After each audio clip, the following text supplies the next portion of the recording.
Good afternoon, Habari ya Kushinda.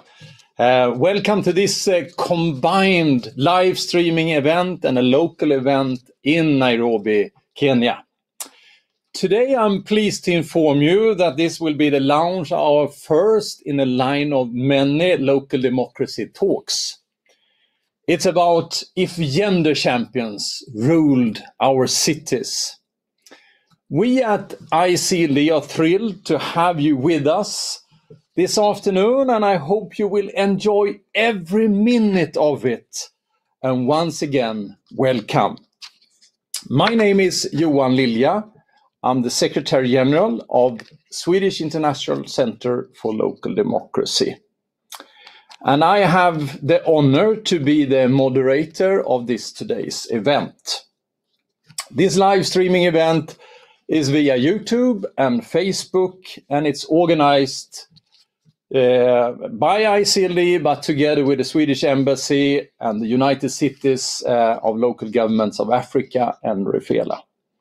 And it's the embassy in Nairobi, Kenya, of course. We really appreciate that we have been able to attract so brilliant and experienced panel for this panel today.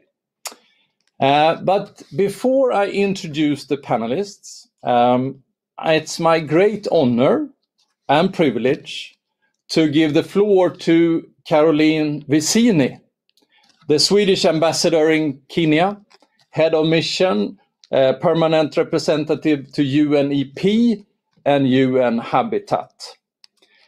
Caroline is with us live from Nairobi, and we are so grateful that you will have taken the time to be with our team in Kenya, and that you will officially open this first local democracy talks. So, Caroline, the floor is yours, and most welcome to this event. Thank you. So thank you so much, Johan, for allowing me to open these talks. I'm really happy to be here with an audience, not only so I have somebody to speak to. Today we also often speak only to a screen, and that I find always very difficult. I really appreciate to have a small audience here. And I think a bigger audience out there and a few people in Sweden as well. This is a great occasion for us to participate in a very important effort from the Swedish International Center for Local Democracy, trying to share the experience that we have from a much longer, I think, devolution than the one you have in Kenya, which is celebrates, I think, around 10 years now. I was traveling out in the country together with my Danish colleague the other week, and he has been here. He's on his third tour to Kenya, and you can imagine he likes the country. He's now the ambassador.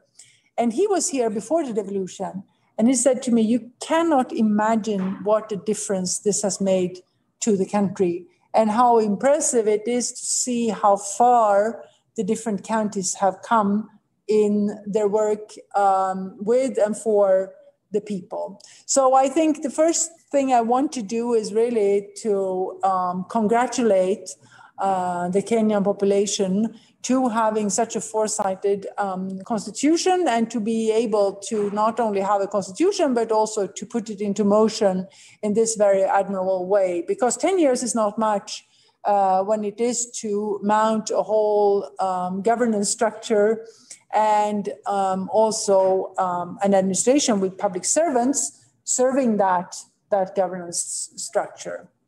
So I think we have to be in full admiration of what has been done here. In Sweden, it has been growing. The cities were the original sort of parcels of democracy, or local democracy, I would say. And then we have gone through several reforms, and today we have municipalities, we have regions, and then we have the national level. But and these are constantly changing, and we have municipalities that are very small in size but rich in people, and we have other municipalities that are very large in size but quite poor in people, which I think is something that we see that corresponds to also to what we see in Kenya, where we have some counties that are really very large, but are struggling to serve the small population because they are so dispersed over the surface. And then we have other much smaller counties, but that have a big population and that meet other challenges just because of that, where many people have to share resources that might not be so, that it just gets a lot easier to get into conflict and to have scarcity because of the density of the population. When we think about local democracy, which is the democracy that's really closest to the people, I myself have, I was born in Stockholm, which is the capital, and which is a very big region, very big municipality, and where you are not particularly close to to those who are governing you. And then I moved to a much smaller place. And there, all of a sudden, I came so much closer to the governing politicians and to the administration. And I felt that it was easier to engage myself in issues because I actually I knew who to write to or who to call, etc. So I think that interaction between the population and both the administration with the civil servants and with the politicians is a very important part of democracy, and then you can really feel it. With the national democracy, the capital is often very far from most places in some kind of a strange way, even those places that are geographically quite close, but you feel the distance, while in the more local democracy, you feel the closeness much more, and it makes it easier to participate in democracy. We try, through the cooperation we have with Kenya, we spend quite a big amount of our money on democracy, governance, human rights. More so than when we pay what we spend on bridges and roads and other things. But for us, it's very important because this is really the way that you create a sustainable future for the country. I think even a country with Kenya is now a country with a lot of resources. I think it's a very rich country in many aspects of the term, a very well-educated population in general, compared to many places, a beautiful climate, beautiful natural resources, etc. But of course, those have to be shared in a way that everyone can enjoy them. So what we are supporting here is the elections, of course, but mainly through civil or election education and civil education. We don't plan to, in these elections either, support the government organization of the elections. We think that the country could probably do that. The national government can do that by itself. We support a lot of accountability work, and we have been discussing that over lunch. It is an important part that even the poorest and the most disadvantaged citizen can usually speak up about his or her needs and ask their politicians on why or why not they have been provided. It is a question of feeling empowered. Most people are very able to explain their own needs if they get a chance and they get a platform. And that is a very important part. And I feel that in the counties today, there is a process for that, more or less well-functioning. But I think those who are being managed to do it well have a lot to teach to the other counties.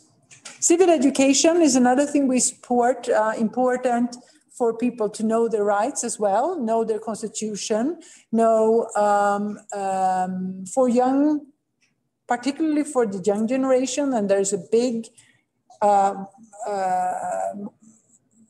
group coming out every year and which mature their democratic rights and are able to vote. So they understand why they vote and for what are their opportunities to choose and what that means. So that is an important part. Another part that usually does not count as democracy work or human rights work, but which I think is very important, and particularly in Kenya, is the fight of the corruption. Because the corruption, as President Kenyatta has said, is basically taking away a third of the government budget from its citizens.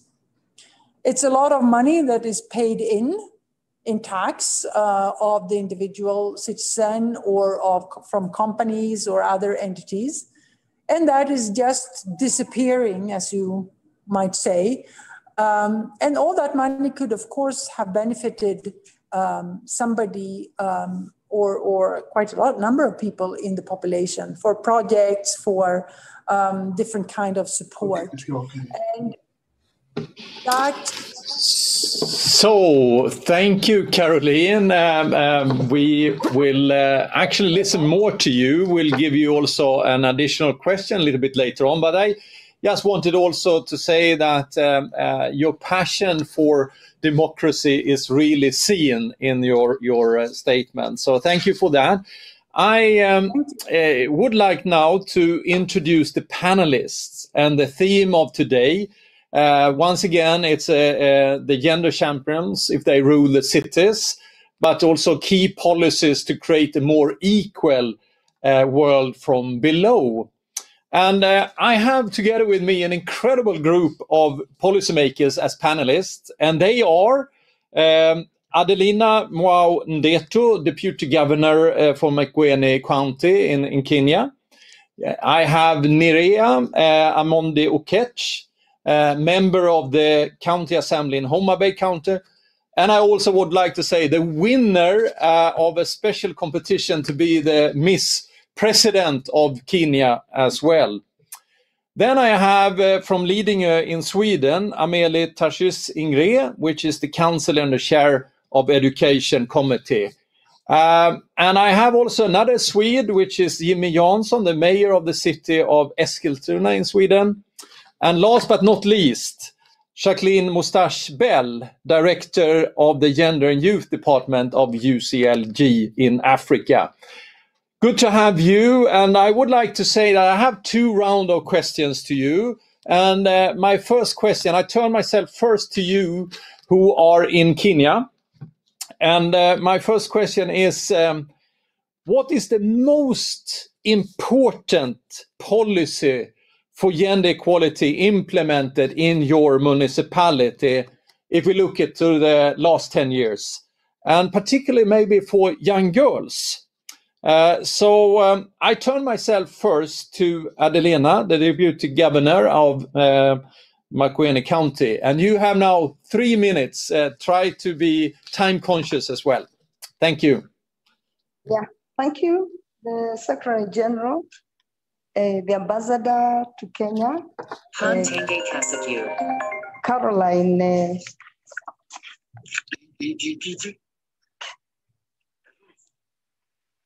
Caroline, I want to say I have been a deputy governor for the last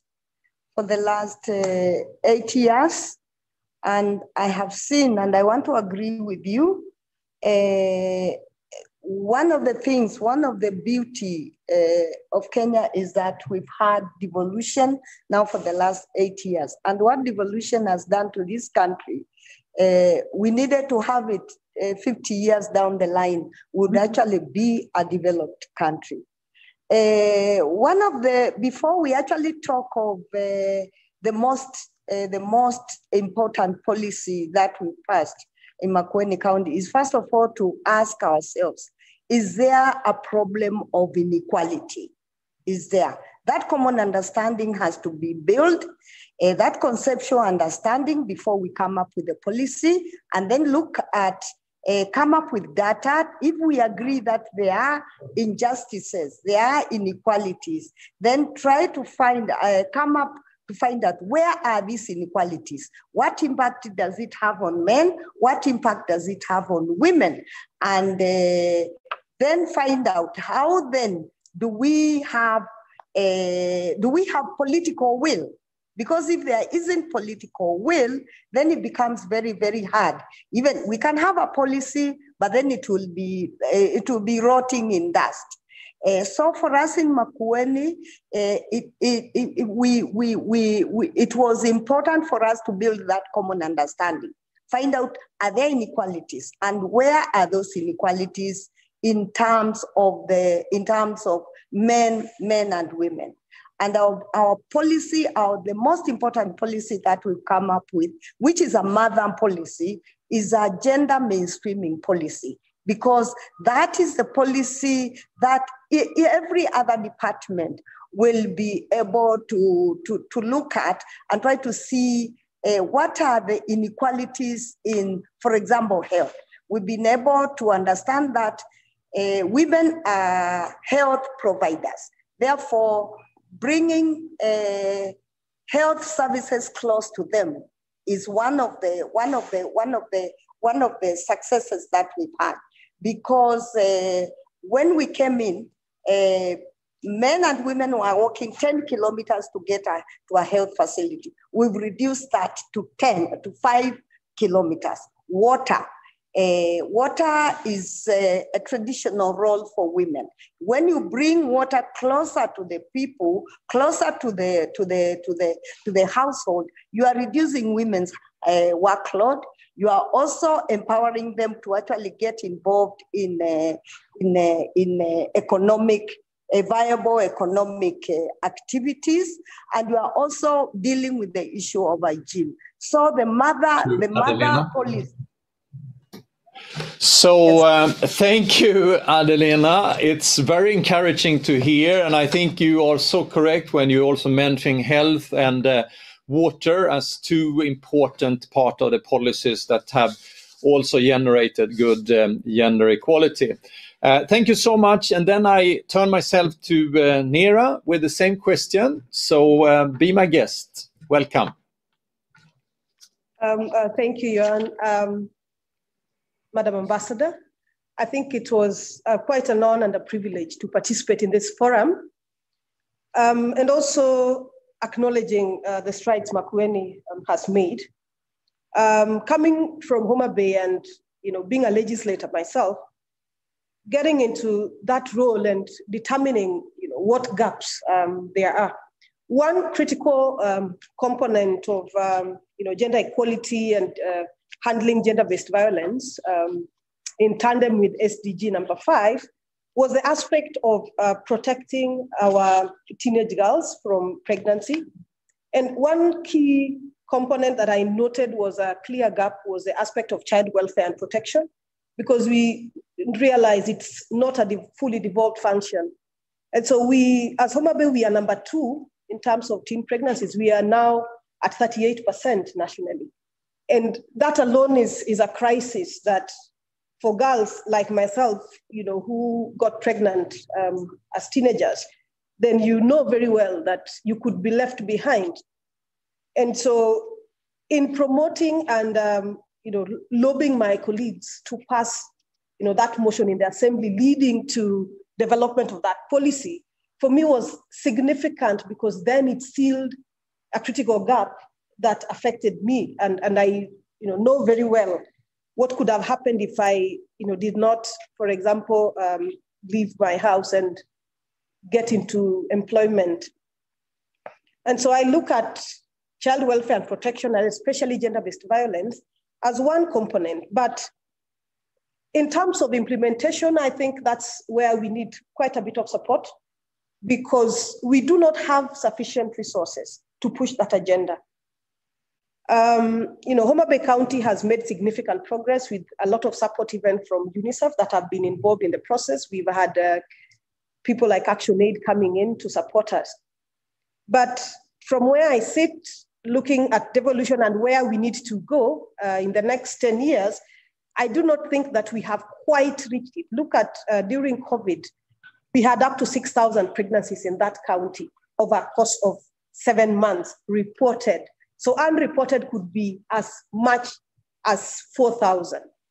So for me, it's very important that I have this legislation. It's very important that I bring the bill. Thank you. Oh.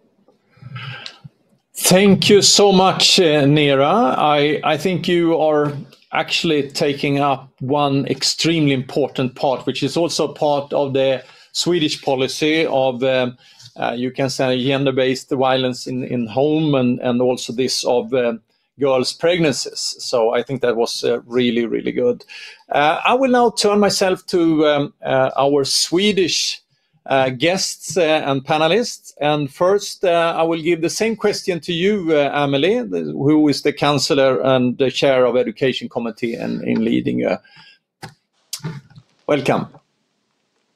Thank you so much, and thank you for inviting me, because I think this is an extremely important meeting, and I'm so happy to be able to attend.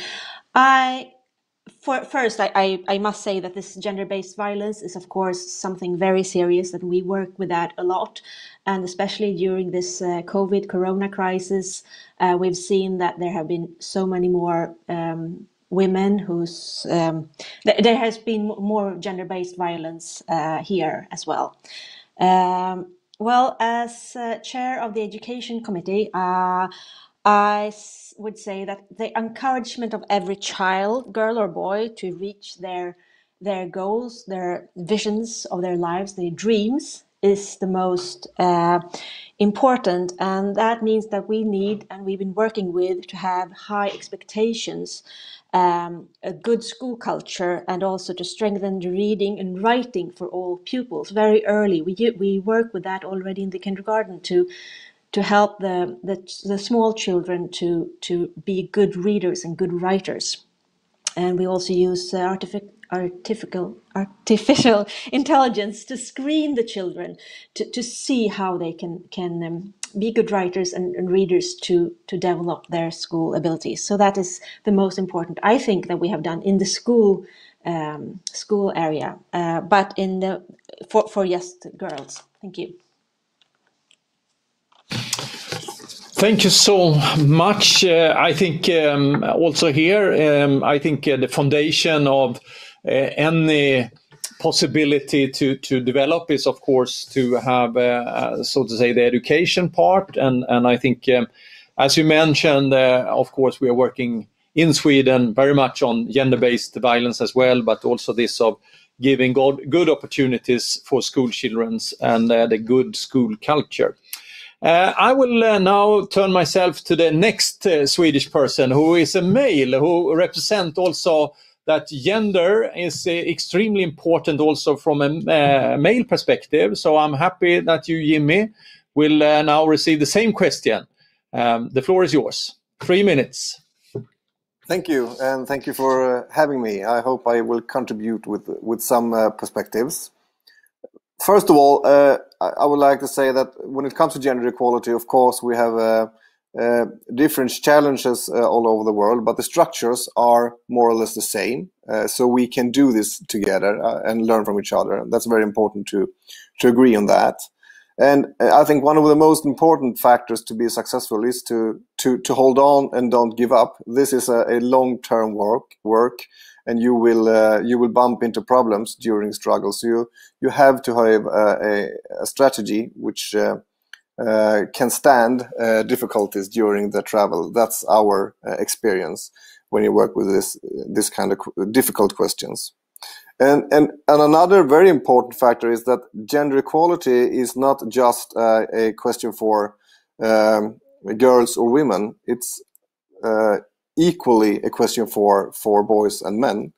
Lots of the problems that we have in our societies is depending on men, I must say, and that is also a problem when it comes to gender equality. If you look at the level of education, who is violent, unemployment, and lots of difficulties and problems that we have in our society is related to the fact that we have a gender equality problem between men and women.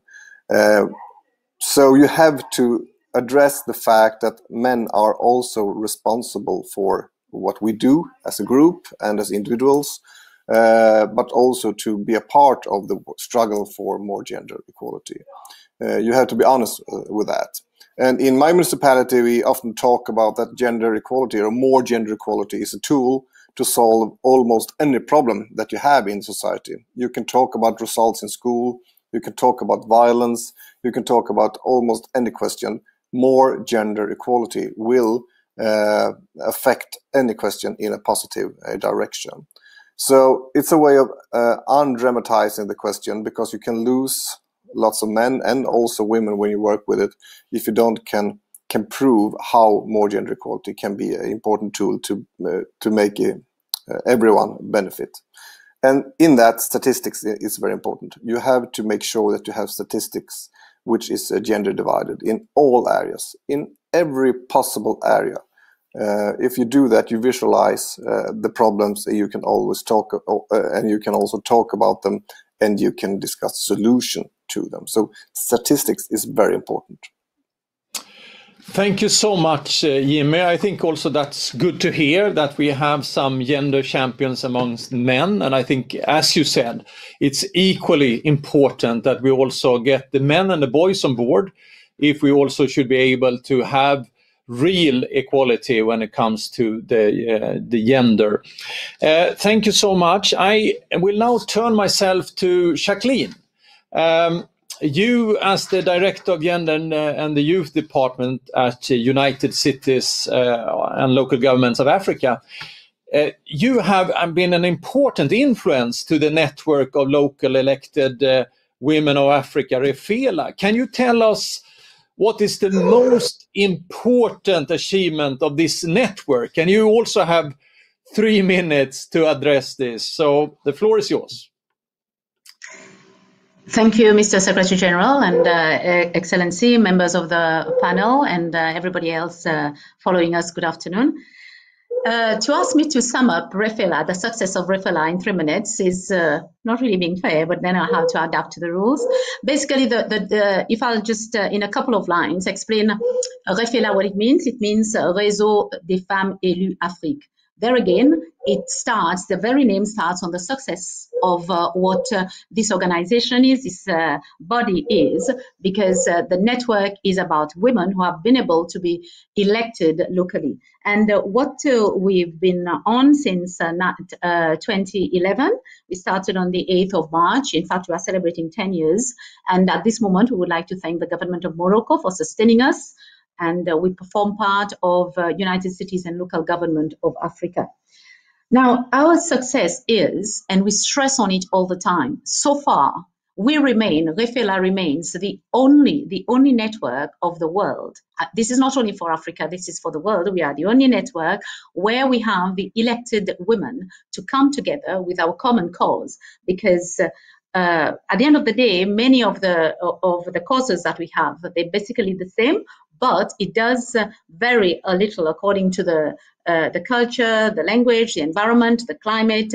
So we need to put all of these together and then come to the common goal that we bring forward.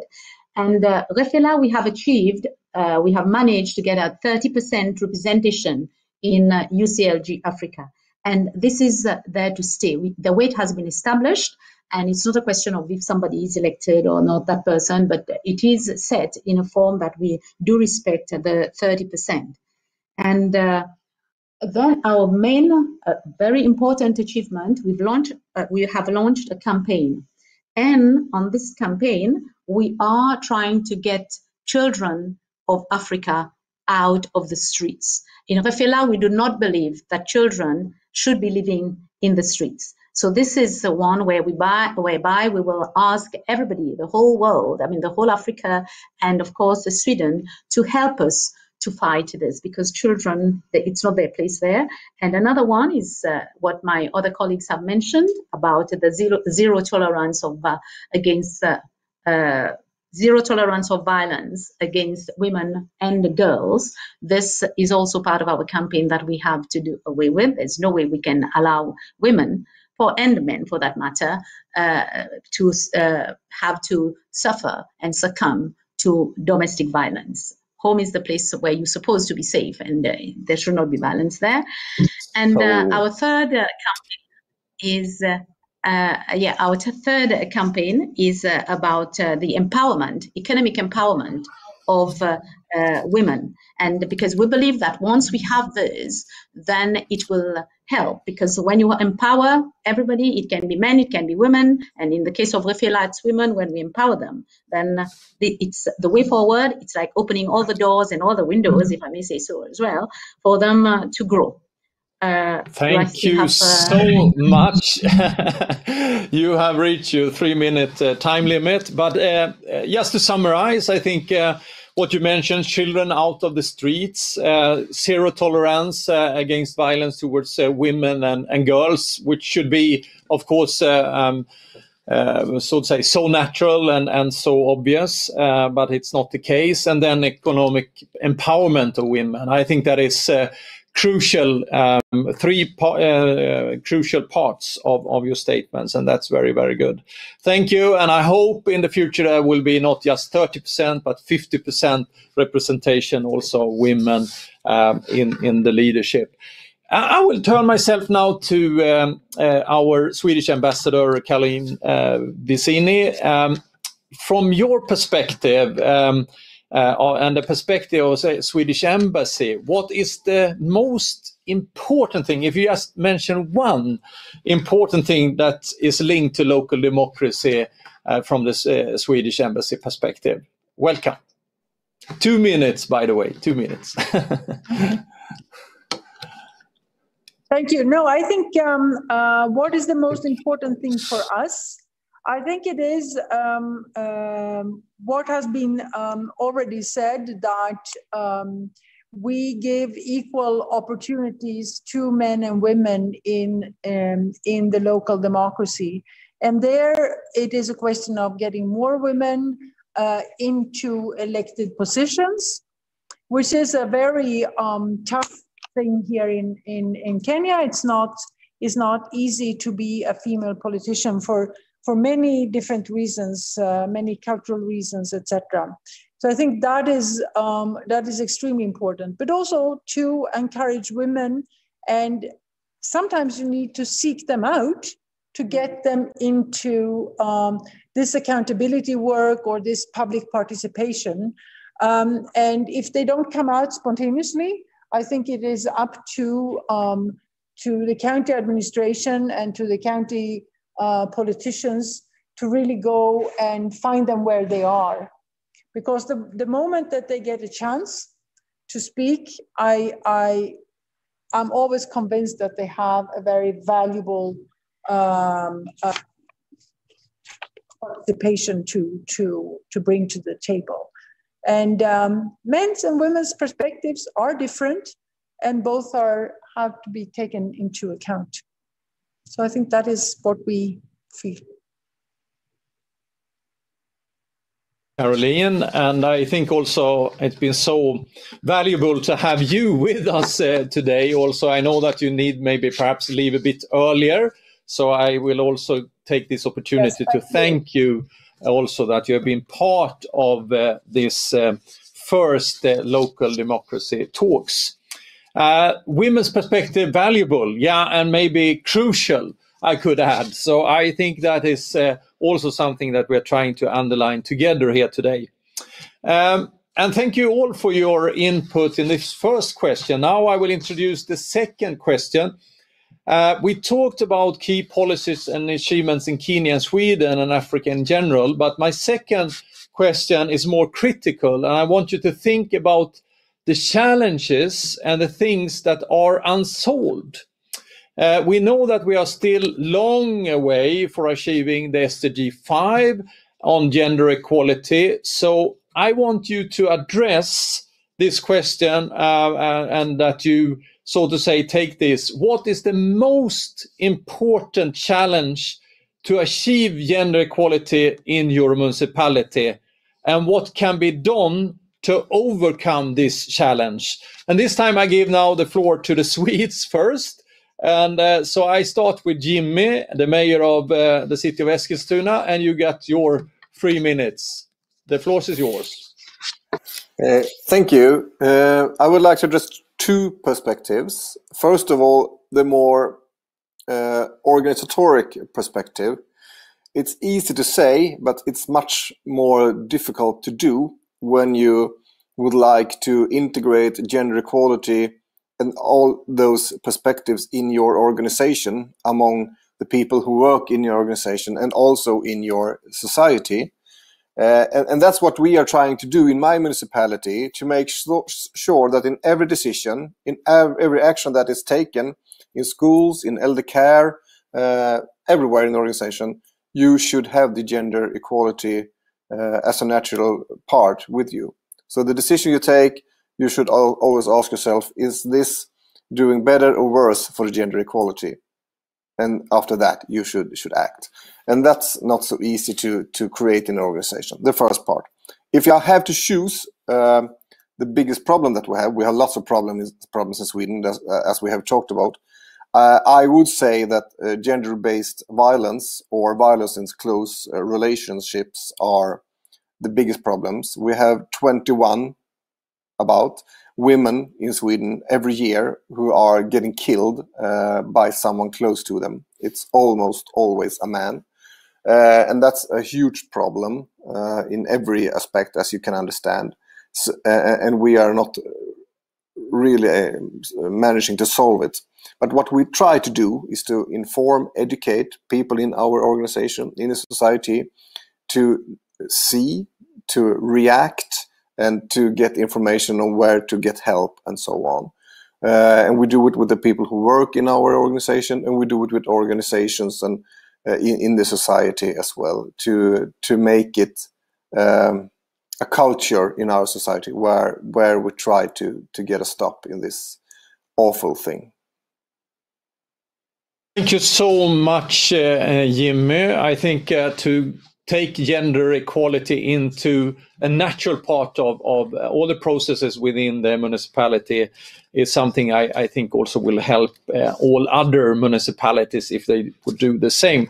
Thank you for that. Emily, if you get the same question about the challenge and also the how to overcome this challenge. The floor is yours.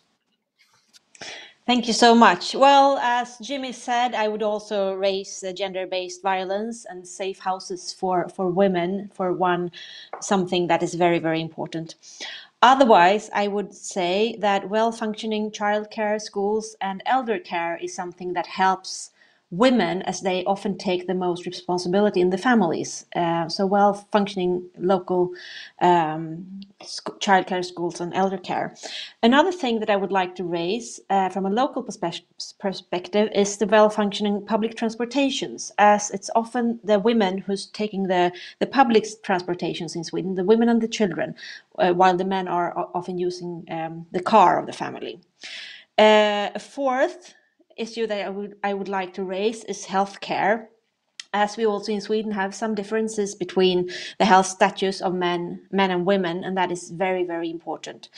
Another issue that I would like to raise is that to get more women elected into elected positions in all political sectors, and also for the women not only to, even though in my municipality, in all the Swedish municipalities, usually the school budget is the biggest budget, but also to have women in what we call the harder issues like roads and transportations. As a municipality, we are also a big employer, as Jimmy said also, and here we work right now with the full-time employment in elderly care, where mostly women work, the possibility to get full-time employment, but also to have the possibility of a sustainable working life, as women are more often in sick leave than men. So that is some other questions that I would like to raise. Thank you.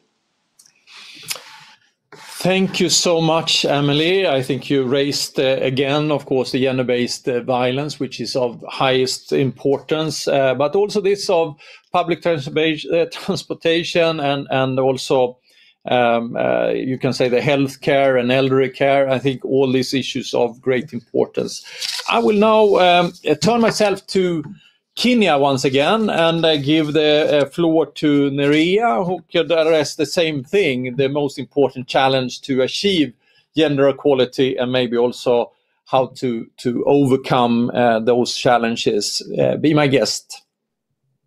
Thank you. I think looking at what we want to achieve through the Building Bridges initiative, that is legislating the aspect of affirmative action for women in elective politics. Even if we do that and accomplish, and then we also eliminate violence against women to make sure that they can get elected and compete on fair level ground, I still think that the one thing that, especially where I come from, women still equate masculinity to power. And that means a lot of them would still be nervous about electing another woman.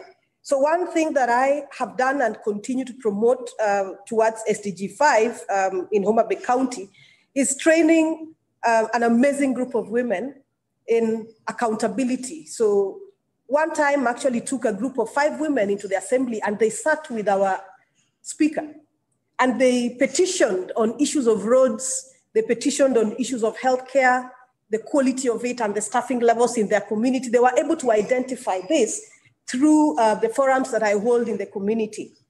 And so it's important because I visit these women in their homes, even overnight, so that they can see that a woman can be a leader, but also be a woman who empathizes with your situation. I go to the shamba with them when they are weeding. I dress like them. My clothes are tailored in the community by them. When I have masks to make and distribute, they do them. I have trained these women on making soaps, and they sell, and they can see that these solutions are being offered by a woman like them. So if we get off this high horse of leaders have to be on some high pedestal, then women will see themselves as leaders. So if I am doing that in Homa Bay, I can equally do that in Kisumu County, do that in Makueni. I'm sure the pre-governor has those programs running. Women will vote for other women because we have the numbers. But who is showing them that you can elect women who can deliver? That's the biggest question.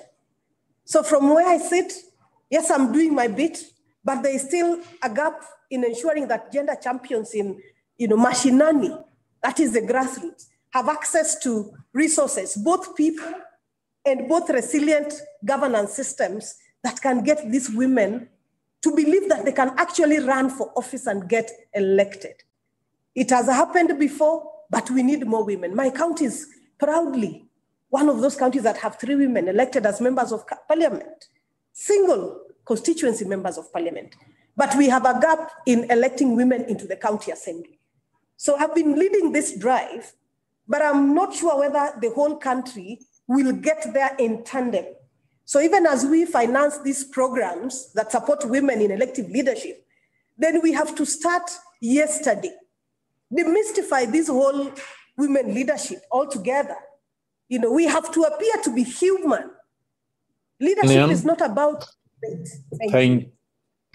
Thank you so much, Nira. And I really sense that you're passionate about this. But I also want to underline the importance of becoming a role model and to encourage other women to take their position and be able also to be elected persons, as you said. And I think the way you have addressed this is of greatest importance. So thank you so much for that.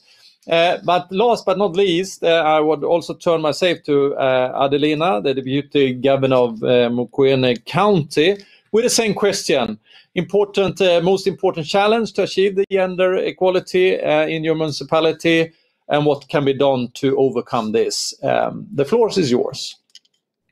Yeah, I started by saying that the mother policy is the gender mainstreaming. We've been able to be the county that has dealt with violence against women to an extent of actually establishing a safe place for women during COVID-19 time in March when there was lockdown. We have a gender recovery center in Makueni level 4 hospital, referral hospital. We've been able to train gender champions, gender violence, advocates for gender-based violence. We've been able to come up with a policy on sexual and gender-based violence. We've been able to come up with a harassment policy, sexual harassment policy at workplace. Because if we actually do not put down policies, then they are actually not going to be budgets. But at the same time, the most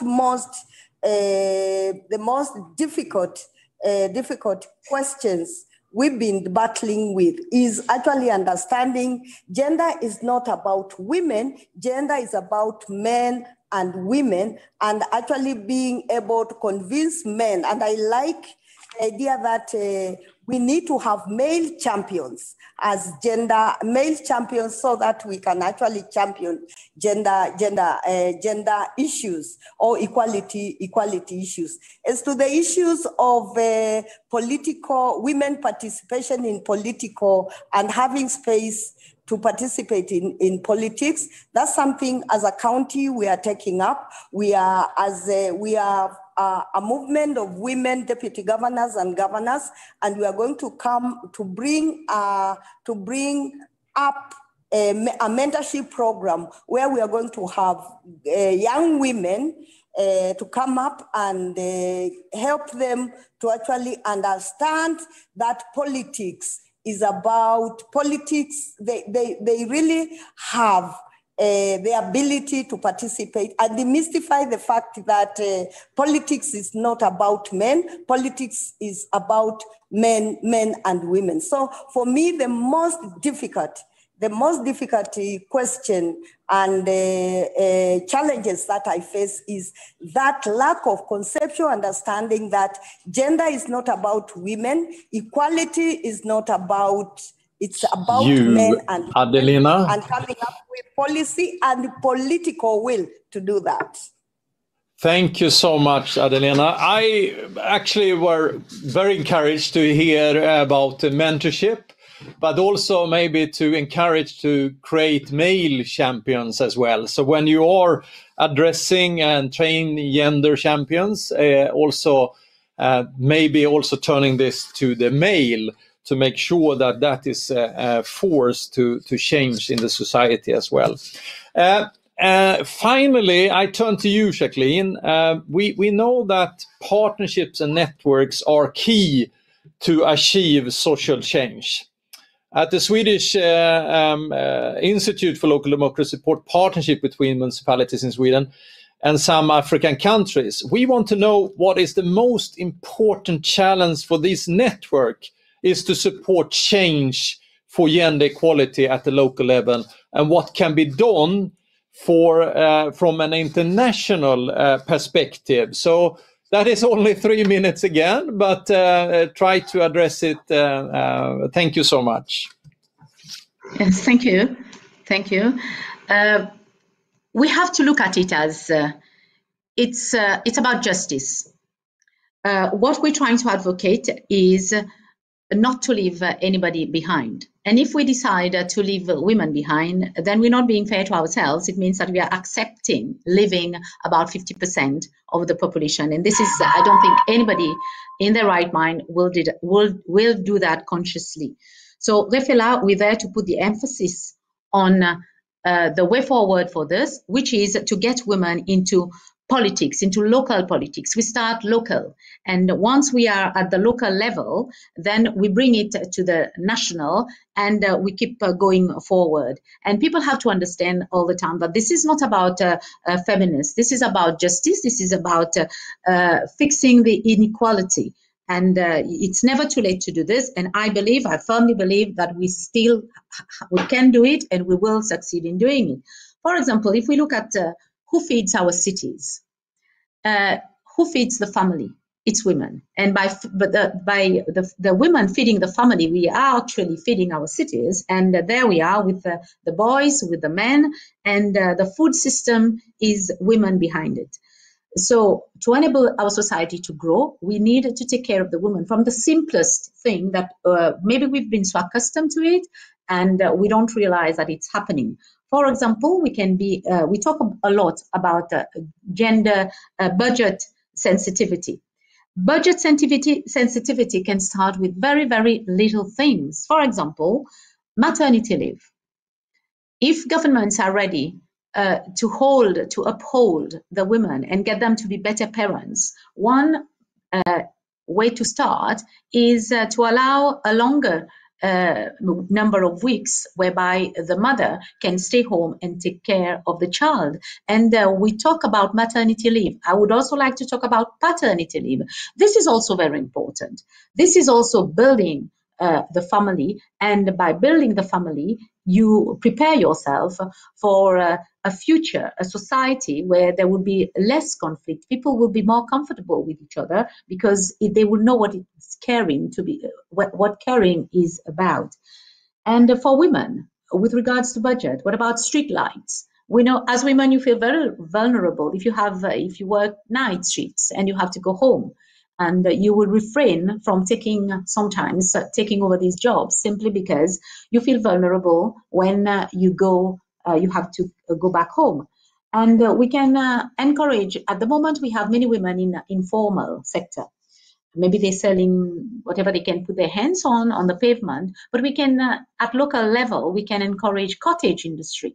Thank you so much, Jacqueline. And I think you targeted with, it's all about justice. It's all about justice. And I think that is also something that I carry with me inside, is that we are 50-50 in this world, and it should also be a power structure where it's also 50-50. So I think you anyhow are able to address what the international community should be able to address as well. I have got some few questions from the audience, and I would like to send the first one to Nerea, if you are ready for this. I think you touched the base on this already. So I think this is coming from David Sakala in Zambia. He's watching on Facebook Live right now. And his question is on how to overcome cultural barriers for women to take political leadership positions. And I think you already have said some few things about that, but you could maybe elaborate a little bit more. You have 2 minutes max on that. Thank you. Thank you, and I think that's great response from all over Africa. I have been married in my village for the past 25 years. And the one thing that has been consistent is my mother-in-law always spoke very highly of me. And so that meant that even the men in that village, they were able to see that that woman accepted me as a strong leader, as somebody who could carry her family even after she's gone, and may God rest her soul in peace.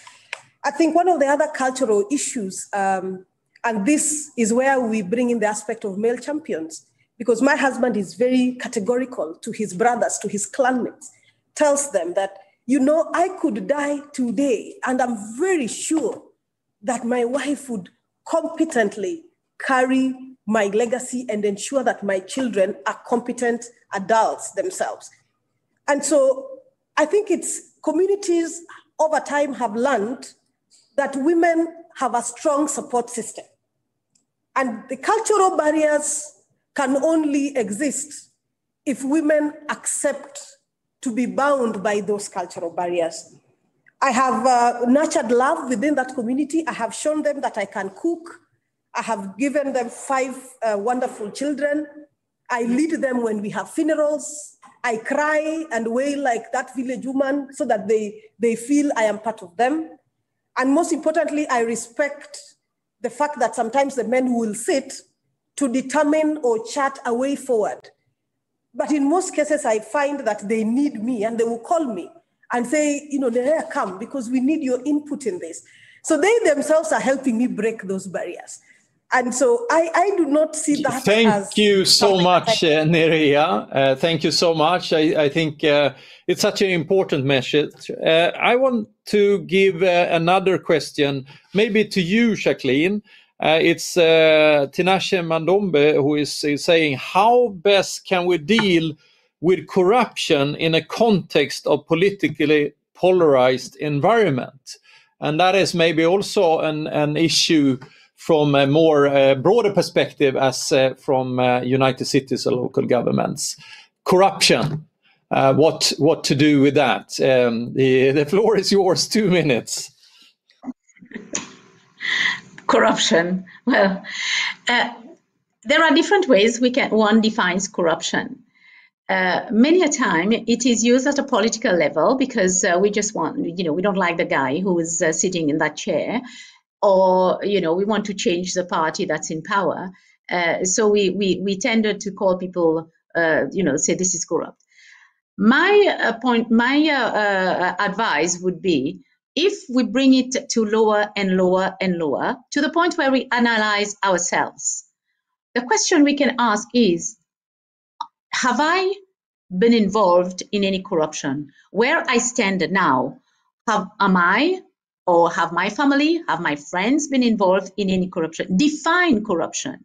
Because in certain countries, when you offer somebody a gift, it's a practice. In others, they would say it's corruption. In other countries, they would say, no, it depends on the amount, the value of the worth of the gift. So there is no one straight, at least not that I am aware of, one straight answer that you can describe as in corruption.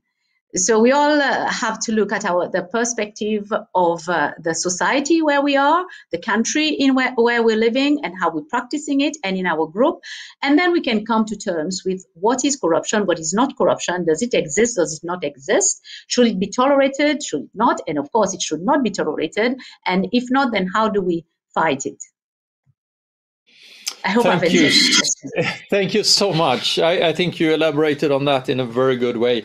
I would like to maybe turn a question also to Sweden, and maybe since you are a mayor, Jimmy, I think the question is like this: how democracy promote justice development in a society, and by that reducing civil conflicts, because we could see a more polarized environment also in Sweden. So I think that is a good question for a mayor to answer. You also get 2 minutes, and that will be our last question today. Thank you.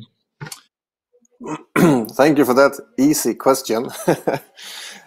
I'm very concerned about the polarization in both the international debate and discussion, and also in Sweden and in the local debate in general.